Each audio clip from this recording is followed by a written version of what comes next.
अस्सलामुअलैकुम। 10th class 9.3 कर रहे हैं आर्ट्स ग्रुप की। फर्स्ट क्वेश्चन है find the volume of solid. पूरी एक्सरसाइज में वॉल्यूम ही फाइंड करना है, कभी क्यूब का, कभी सिलेंडर का, कभी कोन का। तो फर्स्ट क्वेश्चन है a cube of a side.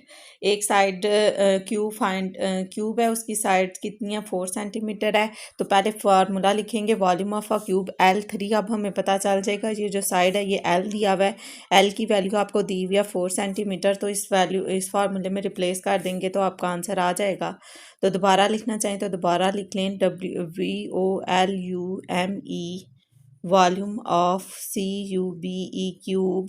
तो L की 3 मतलब L की वैल्यू क्या 4 सेंटीमीटर और क्यूब। तो 4 का क्यूब ले लें। 4 के क्यूब का मतलब है 4 को 3 टाइम मल्टीप्लाई कर लें, या कैलकुलेटर पर डायरेक्ट 4 का क्यूब ले लें तो वो आपको आंसर शो कर देगा कि 4 का क्यूब क्या होता है। 4 का क्यूब होता है 63।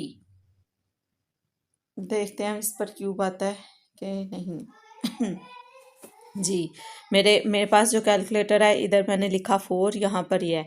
किसी के पर ये लिखा हुआ है x है, उसके पास बॉक्स बना होगा, उसके बाद आप 3 लिखेंगे तो 3 6 क्यूब आ जाएगा। और किसी के पास स्केयर के बटन के ऊपर क्यूब लिखा होगा, ये लिखा भी हुआ है दोनों फॉर्म में, तो आप उस तरह से भी लिख सकते हैं। मैं दूसरी तरह लिख के देती हूँ 4, तो शिफ्ट दबा कर x स्केयर का बटन दबाएंगे तो उसके ऊपर क्यूब लिखा हुआ आता है, तो वो आ जाएगा 64। दोनों तरह से आ जाएगा, जिसके पास जो सा कैलकुलेटर है वो उस लिहाज से कर ले।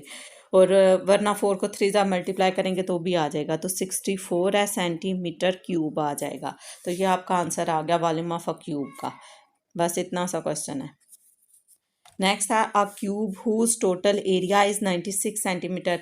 अब क्यूब है, उसका एरिया दे दिया गया, लेकिन फाइंड आपने क्या करना है वॉल्यूम।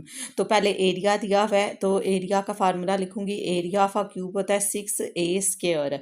ए यानी लेंथ को ही शो कर रहा है आपके पास। एरिया ऑफ अ क्यूब की वैल्यू दी हुई है 96 सेंटीमीटर के 96 सेंटीमीटर स्क्वायर ही होगी। तो मैंने आई थिंक इधर स्क्वायर नहीं लिखा, देख लेते हैं। आगे 6a है, ए की वैल्यू यदि आपके पास नहीं है वो आप फाइंड करेंगे और 6 एज इट इज लिख देंगे। मैं 9 की खोल के देख रही थी, 9.3 जी सेंटीमीटर स्क्वायर लिखा हुआ था।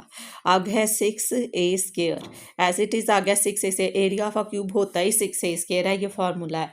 तो एरिया के नीचे मैंने एरिया की वैल्यू लिख दी, 6 से तो मल्टीप्लाई हो रहा था तो इधर जाकर डिवाइड हो जाएगा। मैं लिख दूंगी 96 सेंटीमीटर स्क्वायर, तो 6 लिख देंगे। ठीक है, ये हो गया ए स्क्वायर। 96 को डिवाइड कर दें आप, 96 डिवाइडेड बाई 6 तो आपके पास आ रहा है 16 आ रहा है। तो 16 का आपको ए स्क्वायर की नहीं, ए की वैल्यू चाहिए, taking square root on both side, taking square root on both side. अब आप क्या करेंगे, 16 का स्क्वायर रूट लेंगे। स्क्वायर रूट लेने के लिए क्या करते हैं, ये स्क्वायर रूट का बटन है, नीचे लिखें 16, सॉरी नीचे लिखें ये स्क्वायर रूट, नीचे लिखें 16, तो वो आपको शो कर देगा 4।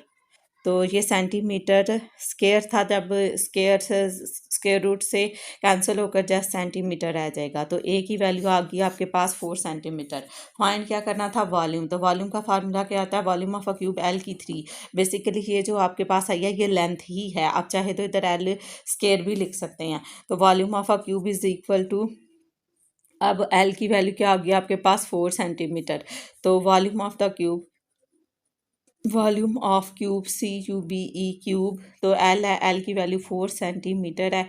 तो अभी हमने 4 सेंटीमीटर 4 का क्यूब ऊपर लिया था, तो वो क्या था 64 सेंटीमीटर क्यूब। ये आपका आंसर आ गया दोनों का 64 सेंटीमीटर क्यूब। ये मोस्ट इंपॉर्टेंट क्वेश्चन है। और क्यूब होस टोटल एरिया, ये 4 मार्क्स में आ रहा है आपके पास, 9.3 का क्वेश्चन थी अंदर। और रेक्टेंगुलर बॉक्स, एक रेक्टेंगुलर बॉक्स है आपके पास, हुज लेंथ इतनी है, ब्रेथ 3 मीटर है और हाइट भी 2 मीटर है। तो पहले आपको फार्मूला आता होगा तो आपको पता चल जाएगा कि कौन कौन सी चीज़ें दी हुई हैं। Volume of a rectangular box, length multiply by breath multiply by height. तो पहली चीज़ ये लेंथ भी दी हुई है, ब्रेथ भी दी है, हाइट भी। आप वॉल्यूम फाइंड करना तो आप ये याद रख लें, तीनों को मल्टीप्लाई करेंगे। तो वॉल्यूम ऑफ अ रेक्टेंगल चाहे तो दोबारा लिख लें, VOLUME वॉल्यूम ऑफ, चाहे इधर ये 2 बार लगा दें कि ये इसका वॉल्यूम ही है, रेक्टेंगल बॉक्स ही आ रहा है। L की वैल्यू 4 मीटर, B की वैल्यू 3 मीटर और हाइट की वैल्यू भी 2 मीटर। तमाम वैल्यूज़ मीटर में है तो कोई मीटर और सेंटीमीटर में नहीं है। अगर 1 मीटर और सेंटीमीटर में होता तो फिर उसको भी सेंटीमीटर में लेकर आते या मीटर में, यूनिट सेम करते। इधर सेम है ऑलरेडी, तो तीनों को मल्टीप्लाई कर दें। 4 3s are 12, 12 2s are 24 metre cube. एक ये एम, एक ये एम, एक ये एम को 3 से मल्टीप्लाई करेंगे तो 24 एम की 3। ये आपका क्वेश्चन सॉल्व हुआ। नेक्स्ट क्वेश्चन है राइट वॉल्यूम ही फाइंड करें। मैंने आपको बोला था ऊपर उन्होंने मेन हेडिंग में दिया हुआ है वॉल्यूम फाइंड करें। Right cylinder with radius of base 4 centimetre, radius of base 4 centimetre, attitude दिया हुआ है 10 सेंटीमीटर, यूजिंग पाई है 22/7। सबसे पहले फार्मूला लिखेंगे volume of right circular cylinder. ये फार्मूले याद होंगे तो आपको ये एक्सरसाइज आएगी। पाई आर स्केयर एच। तो अब हमें पता चल गया है ये जो बेस है रेडियस से ज़ाहिर है कि ये आर की वैल्यू है, R is equal to 4 centimetre, और आर्टिट्यूड यानी एच आर है इसमें, तो ये एच की वैल्यू है, H is equal to 10। Height या फिर एटीट्यूड को ही कहते हैं। अब पाई की वैल्यू उन्होंने आपको दे दी गई है कि जहाँ पाई आएगा वहाँ 22/7 लिख देना है। अब फार्मूला आपके पास गिवन है volume of right circular cylinder is equal to pi are square H. Volume of right circular cylinder इसी तरह लिख दिया। पाई की वैल्यू क्या है वो उन्होंने दिया 22/7 रखें, आर की जगह उन्होंने क्या 4 रखें, तो 4 सेंटीमीटर है, तो ऊपर क्या लिखा हुआ है स्क्वायर है, और एच की जगह वो कह रहे हैं कि 10 सेंटीमीटर ही है। ये भी आर भी सेंटीमीटर में और हाइट भी सेंटीमीटर में है। ठीक हो गया। अब देखें जी 22/7, 4 का स्क्वायर लेंगे, 4 का स्क्वायर आ जाएगा 16 और 10 का स्क्वायर आ जाएगा 100। नहीं पता चलता तो ले लेंगे 4 और ये स्क्वायर। ठीक है, तो क्या आ गया 16, तो 7 सेंटीमीटर है तो सेंटीमीटर के ऊपर स्क्वायर आ जाएगा। 10 है, सॉरी 10 का स्क्वायर नहीं है, जस्ट 10 सेंटीमीटर है, 10 सेंटीमीटर। एच का कौन सा स्क्वायर है, तो अब 16 को 10 से मल्टीप्लाई कर देंगे, 16 मल्टीप्लाई बाय 10 तो 160 आ जाएगा। तो 22/7 और 160 सेंटीमीटर क्यूब आ गया। एक ये सेंटीमीटर और ये सेंटीमीटर का स्क्वायर दोनों मल्टीप्लाई होंगे तो क्या आ जाएगा क्यूब। अब 22 को 7 पर डिवाइड कर दें, 22 डिवाइडेड बाय 7 3.148 समथिंग। इस पूरी वैल्यू को मल्टीप्लाई कर दें आप 160 से, सॉरी इसे करना है 160 से, तो आपके पास आ जाएगा 502.8785। आपकी बुक पे ये क्या लिखा हुआ है आपके पास 502.857। आपकी बुक के ऊपर 2 आंसर लिखे हुए हैं, इस 7 की वजह से ये वैल्यू राउंड अप कर दी गई है 502.86। आप चाहे तो 3 वैल्यूज़ लिख लें, चाहे 2 लिख लें, आपकी अपनी मर्जी है। 7 सेंटीमीटर क्यूब भी आएगा। जब वॉल्यूम फाइंड करते हैं तो वॉल्यूम का यूनिट क्यूब होता है, सेंटीमीटर क्यूब, और अगर मीटर आ रहा है तो मीटर क्यूब होगा, एरिया का स्क्वायर होता है। अब 4 क्वेश्चन हो गए। आगे 5th क्वेश्चन है आपका सर्कुलर कोन। अब आपको पता है पहले ऊपर ही उन्होंने मेंशन कर दिया था कि हमने क्या फाइंड करना है, वॉल्यूम फाइंड करना है। तो मैं लिख रही हूँ, इधर सर्कुलर कोन का जिक्र है तो मैं लिख रही हूँ volume of R right circular cone है वो 1/3 पाई आर स्क्वायर और एच है। अब मैं देखती हूँ कौन कौन सी चीज़ें आपको गिवन डाटा में मौजूद हैं हमारे पास। विद रेडियस, अब पता चल गया रेडियस है तो आर है, 3 सेंटीमीटर, एटीट्यूड है तो एच है, इसमें एच इन्वॉल्व है तो ये एच ही की वैल्यू है आपके पास 10 सेंटीमीटर। ये भी सेंटीमीटर में, ये भी सेंटीमीटर है। क्वेश्चन सॉल्व करना आसान हो गया। फार्मूला जस्ट लिखा तो इधर लिखा VOLUME, volume of right circular cone is equal to 1/3। अब पाई की वैल्यू क्या आती है 22/7। आर की वैल्यू आपके पास 3 सेंटीमीटर, उसका स्क्वायर लेना है, और एच आपके पास क्या है 10। ठीक हो गया। अब आपने पहले इसका स्क्वायर ले लें, चाहे इसको इससे मल्टीप्लाई भी कर सकते हैं आप, तो मैं करने लगी हूँ ताकि इजी हो जाए क्वेश्चन। तो 22, 7 3s आर 21, 7 3s आर 21 को 1 से दी, तो अब 3 का स्क्वायर है तो 3 का स्क्वायर क्या होता है 9 सेंटीमीटर स्क्वायर, और 10 ऐसे ही 10 को 9 से मल्टीप्लाई, 10 सेंटीमीटर है, 10 सेंटीमीटर को 9 सेंटीमीटर स्क्वायर से मल्टीप्लाई करेंगे तो 90 सेंटीमीटर स्क्वायर आ जाएगा, और 22/21 आ जाएगा। अब 90 को 22/21 को डिवाइड कर दें, और 90 सेंटीमीटर क्यूब हो गया, इससे मल्टीप्लाई कर देंगे। ठीक है, अगर आपको नहीं पता चलता कैलकुलेटर पर आप इसको डिवाइड की फॉर्म में लिख के तो इकट्ठा भी सॉल्व कर सकते हैं, पर आप गलती कर देंगे, तो इसे इंडिविजुअल कर लें अलग अलग करके। अब 22 डिवाइडेड बाई 21, ये जो लिखा हुआ है ना, पहले मैंने इसे डिवाइड लिख दिया कैलकुलेटर पर, ये वैल्यू आ गई बड़ी सारी। ठीक है, इससे नहीं मैंने चढ़ा, इक्वल का बटन दबाया, फिर मल्टीप्लाई बाय मैं क्या करने लगी हूँ 90, तो वो वैल्यू आ गया आपके पास 94.28, 94.285। आपकी बुक के ऊपर टू की जगह 3 लिखा हुआ है, उन्होंने एक डिजिट लिखा है। देखिए आप पिछले क्वेश्चन में उन्होंने पॉइंट के बाद 2 वैल्यूज़ लिखी थी, इधर पॉइंट्स के बाद इन्होंने कौन सी वैल्यू लिखी है, एक वैल्यू लिखी है, तो आप पॉइंट के बाद 3 वैल्यूज़ लिख लें। ठीक है, 3 वैल्यूज़ भी लिखते हैं तो ये राउंड अप होती है, चाहे आप करें या ना करें, तो यही आंसर लिखते हैं 94.285 सेंटीमीटर। अगर एक लिखना है तो इस 8 की वजह से 94.3 हो जाएगा सेंटीमीटर क्यूब। वॉल्यूम है तो क्यूब ही आएगा। नेक्स्ट है सफ़ेयर विद रेडियस 3 सेंटीमीटर। क्या फाइंड करना था, शुरू में लिखा था वॉल्यूम फाइंड करें, अब सफ़ेयर का जिक्र है तो मैं लिख रही हूँ वॉल्यूम ऑफ अ सफ़ेयर, तो 4/3 पाई आर की क्यूब, ये इसका फार्मूला है। Volume of sphere VOLUME, volume of sphere SPHERE, sphere, volume of a sphere 4/3 पाई की वैल्यू 22/7, और आर इन्होंने आपको दिया हुआ था 3 सेंटीमीटर, तो आर की जगह 3 सेंटीमीटर क्यूब। ठीक है, 3 सेंटीमीटर क्यूब, 3 इधर पास आता है, 3 का क्यूब कितना होता है, 24 को 4 को दे दें मल्टीप्लाई कर दें आप, 4 को मल्टीप्लाई कर दें 22 के साथ, वो आ गया 88, और 7 3s are 21, 3 का क्यूब 3, और ये शिफ्ट, ये एक्स स्क्वायर का वाला बटन, तो क्या आ गया आपके पास 27, 7 सेंटीमीटर है तो सेंटीमीटर क्यूब आ जाएगा। अब 27 के नीचे कुछ नहीं है तो खुद ही 1 लगा लें, ताकि आप इसको उलट पुलट ना मल्टीप्लाई कर दें। तो 88 को 27 से और 21 को 21 नहीं, 88 को डिवाइड कर रही थी मैं, 88 डिवाइडेड बाई 21, तो वो आ गया 4.109, इक्वल दबाया मल्टीप्लाई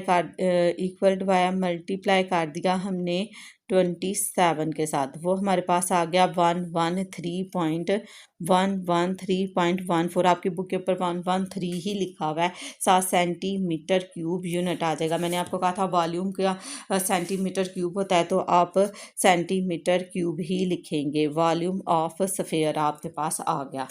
अब नेक्स्ट क्वेश्चन है, right circular cylinder with circumference of base 4 centimetre, altitude 1 metre. अब उन्होंने चेंज कर दिया, मतलब अब उन्होंने सरकमफ्रेंस दे दिया। सरकमफ्रेंस का फार्मूला होता है आपके पास 2 पाई आर। ठीक हो गया, 2 पाई आर फार्मूला होता है सरकमफ्रेंस का। तो सरकमफ्रेंस है, सरकमफ्रेंस कितना है आपके पास 4 सेंटीमीटर। ठीक है, तो 2 पाई आर ऐसे ही लिख दिया। 4 सेंटीमीटर तो वो सरकमफ्रेंस दिया हुआ है, और सरकमफ्रेंस का फार्मूला 2 पाई आर। अब आपके पास आर नहीं है तो ये 2 पाई इधर चला जाएगा, डिवाइड हो जाएगा वो, फिर मैं पाई से चाहे काट दें चाहे पाई की जगह वैल्यू रिप्लेस कर दें और फिर क्वेश्चन कर लें, दोनों ही सूरतों में क्वेश्चन ठीक हो जाएगा। तो जो आपको ईजी लगता है कर लें। पाई की जगह चाहे पाई की वैल्यू रिप्लेस कर दें, चाहे पाई की वैल्यू इस वाले, यहाँ भी तो पाई इन्वॉल्व है, तो चाहे इस पाई से काट दें। मेरा दिल है मैं इस पाई से यहाँ काट दूंगी। ठीक है, तो मैं लिखती हूँ ये 2 पाई इधर। फिर आपको ये नहीं ना पता चलेगा कि किसकी वैल्यू फाइंड करनी है, याद रख सकते हैं कि इसमें आर ही की वैल्यू फाइंड करनी है। अगर तो आप याद रख सकते हैं तो फिर ये पाई से काट दें, अगर याद नहीं रख सकते तो पाई की जगह 22/7 लिख दें, 22/7, फिर सॉल्व कर लें, दोनों ही तरह हो जाएगा। अब आपने आर की वैल्यू चाहिए ताकि आप इसमें रिप्लेस कर सकें, क्योंकि पाई की तो आपको पता होता है 22/7 होती है।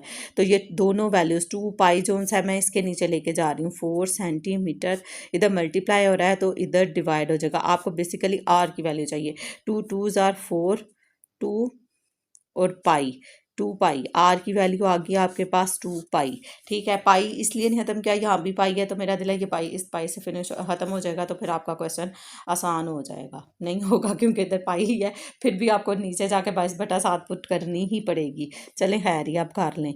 आगे है volume of right circular cylinder. Volume of right circular cylinder का फार्मूला होता है पाई आर स्क्वायर और एच। पाई की जगह आप लिख देंगे पाई की जगह फ़िलहाल पाई ही रहने दें, आर की जगह आप लिखेंगे 2 पाई। ठीक है। इसका स्केयर एच, एच की जगह आपको ने क्या लिखना है 1 मीटर। ये सेंटीमीटर में था आपके पास ये सेंटीमीटर है तो ये मीटर है, तो आप यहाँ 1 मीटर में 100 सेंटीमीटर होते हैं, तो आप इसे भी सेंटीमीटर में चेंज करके तो इधर 100 ही रिप्लेस करके देखें कि वह आपका आंसर आता है कि नहीं। पाई की जगह यहाँ पाई लिख दिया, 2 का स्केयर 4 हो गया, और पाई का स्केयर पाई स्केयर होता है, मतलब 2 दफ़ा पाई, तो मैं 2 दफ़ा पाई ही लिख लेती हूँ ताकि मैं कटिंग कर सकूँ, ठीक है। ये 100 ऐसे ही आ गया। एक पाई इस पाई से मैं काट देती हूँ, तो बाकी रह गया आपके पास 4 पाई। अब आपको 4 पाई की वैल्यू रिप्लेस करनी पड़ेगी और आपको कोई नहीं आना। चलो खैर ये रख देते हैं 4 डिवाइडेड बाय, आपके कैलकुलेटर पे पाई का बटन होता है, ये शिफ्ट दबाएं और ये देखा EXP लिखा हुआ है ना, इसके ऊपर पाई का साइन भी लिखा हुआ है, तो आप इसे डायरेक्ट पाई से डिवाइड कर दिया, ठीक है।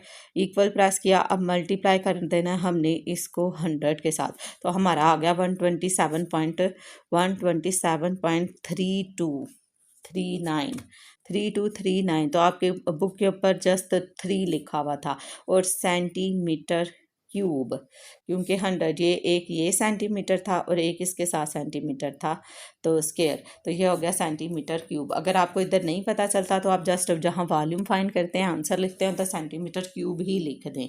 आगे आ गया cone with attitude 9 metre, radius of base 6 centimetre, volume of a cone, volume of cone होता है 1/3 पाई आर स्केयर और एच। अब आपको पता चल जाएगा ऊपर किस किस की वैल्यू है। एटीट्यूड एच को कहते हैं, वो है आपके पास 9 centimetre, radius of base R है आपके पास 6 सेंटीमीटर, दोनों सेंटीमीटर में मतलब वैल्यूज ऐसे ही रिप्लेस कर देंगे। 1/3 रखा, पाई की वैल्यू होती है 22/7। सिर्फ सरकमफ्रेंस वाले में मैंने पाई की वैल्यू ऊपर रिप्लेस नहीं की, क्योंकि ये पाई एक पाई से ख़त्म हो जाएगा और फिर डायरेक्ट पाई की वैल्यू भी लिखी जा सकती है। आप अब आप सवाल ये होता है कि यहाँ लिखनी ज़रूरी है पाई की वैल्यू, यहाँ भी तो आप पाई लिख सकते हैं। अगर आपको डिवाइड करना आता है तो आप डायरेक्ट लिख सकते हैं, जहाँ लिखा होगा यूज़ पाई यानी 22/7 वहाँ आप यूज़ कर सकते हैं। मैं आपको दोनों तरह से करके दिखा दूँगी।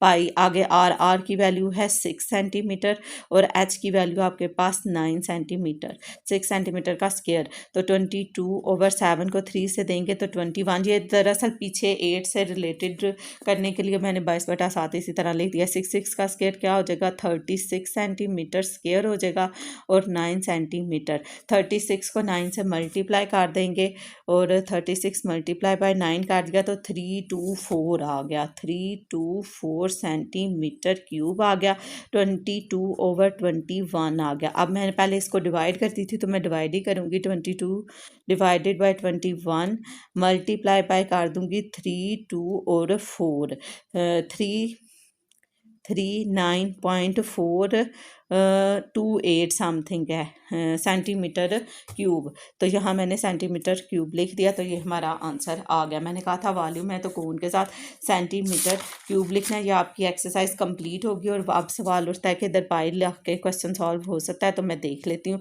जहाँ आपको वो यूज़ करें। अगर पाई की जगह वैल्यू रिप्लेस कर दें तो भी ठीक है, अगर लिखा हो तो कर दें, अगर नहीं लिखा हुआ तो आप जस्ट पाई रख के देखें कोई क्वेश्चन सॉल्व होता है।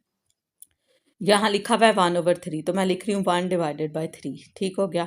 ब्रैकेट्स लगा लें, 1/3, ठीक हो गया। आगे पाई है तो शिफ्ट ये पाई, आगे क्या है आर स्केयर, आर की वैल्यू क्या थी 6, तो ब्रैकेट लगाएं 6 लिखें, ब्रैकेट तो स्केयर, ठीक है। आगे 9 है ब्रैकेट में, तो ये 9 भी आ गया, तो ये फिर भी वही क्वेश्चन, फिर वही आंसर आया आपके पास, ठीक है।